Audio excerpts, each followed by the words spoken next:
आदरणीय अध्यक्ष जी, हम संविधान की भावना को लेकर के चलते हैं। हम जहर की राजनीति नहीं करते हैं।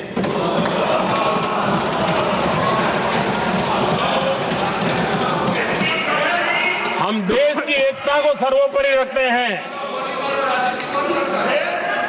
और इसलिए सरदार वल्लभ भाई पटेल का दुनिया का सबसे ऊंचा स्टैच्यू बनाते हैं और स्टैच्यू ऑफ यूनिटी देश को जोड़ने का जिस महापुरुष ने काम किया उसका हम स्मरण करते हैं। और वो भाजपा के नहीं थे, वो जनसंघ के नहीं थे।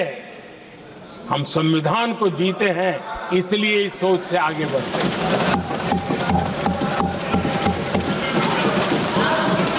आदरणीय अध्यक्ष जी, ये देश का दुर्भाग्य है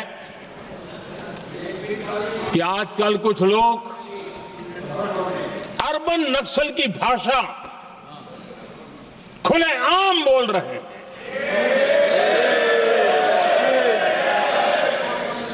और अर्बन नक्सल जिन बातों को बोलते हैं, इंडियन स्टेट के सामने मोर्चा लेना, ये अर्बन नक्सल की भाषा बोलने वाले, इंडियन स्टेट के खिलाफ लड़ाई की घोषणा करने वाले न संविधान को समझ सकते हैं, न देश की एकता को समझ सकते हैं।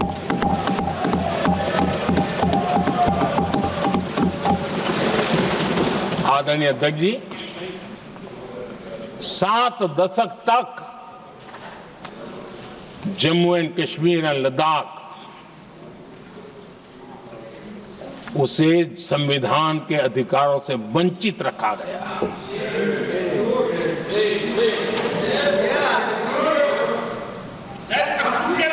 ये संविधान के साथ भी अन्याय था और जम्मू कश्मीर और लद्दाख के लोगों के साथ भी अन्याय था।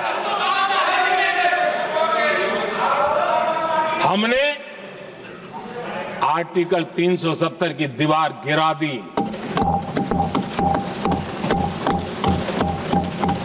अब जम्मू कश्मीर और लद्दाख के उन राज्यों को, देशवासियों को जो अधिकार हैं, वो अधिकार उनको मिल रहे हैं। और संविधान का महात्म्य हम जानते हैं, संविधान की भावना को जीते हैं, इसलिए ऐसे मजबूत निर्णय भी हम करते हैं।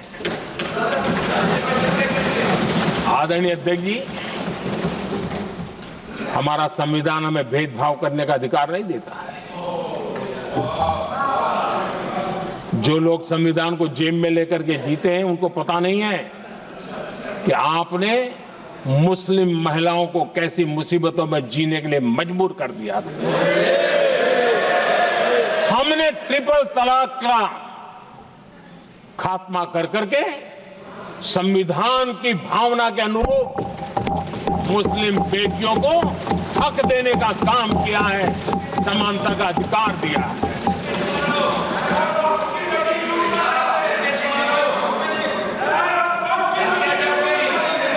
जब भी देश में एनडीए की सरकार रही है, हमने एक लंबे विजन के साथ काम किया है। पता नहीं देश को बांटने के लिए किस किस प्रकार की भाषाओं का प्रयोग किया जा रहा है। हताशा, निराशा पता नहीं उनको कहां तक ले जाएगी, लेकिन हमारी सोच कैसी है, एनडीए के साथी मिलकर के किस दिशा में सोचते हैं। हमारे लिए जो पीछे है, जो आखिरी है, और महात्मा गांधी जी ने जो कहा था, उसकी तरफ हमारा ध्यान ज्यादा है। और उसी का परिणाम है कि अगर हम मंत्रालयों की रचना करते हैं, तो भी मंत्रालय कौन सा बनाते हैं? पूर्वोत्तर के लिए अलग मंत्रालय बनाते हैं।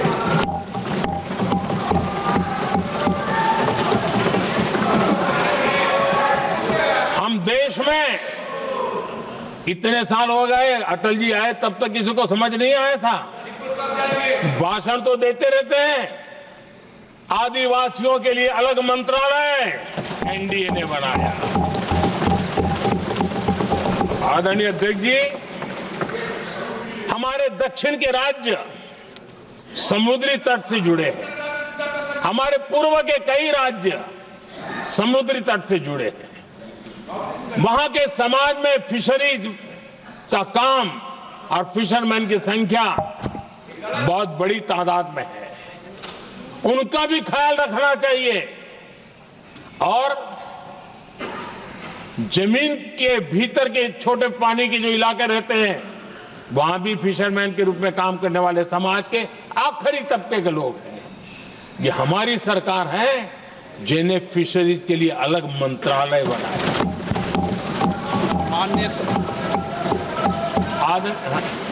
माननीय सदस्यों, अगर सभा की सहमति हो तो सभा की कार्रवाई इस विषय की समाप्ति तक बढ़ा दी जाए। माननीय प्रधानमंत्री जी। आदरणीय अध्यक्ष जी, समाज के दबे कुचले वंचित लोग, इनके अंदर एक सामर्थ्य होता है।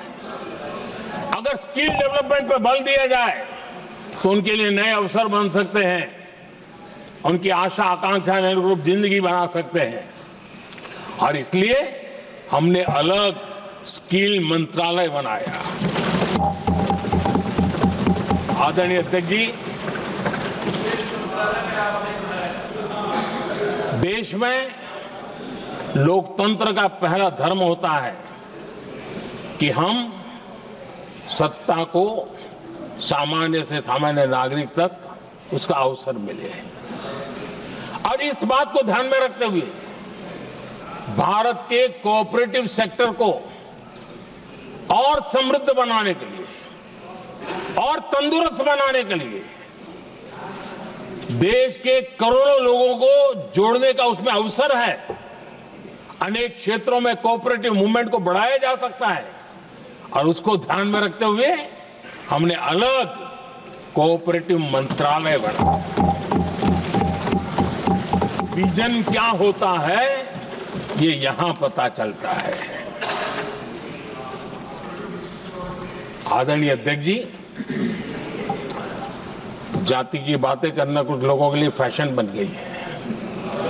पिछले 30 साल से सदन में आने वाले ओबीसी समाज के सांसद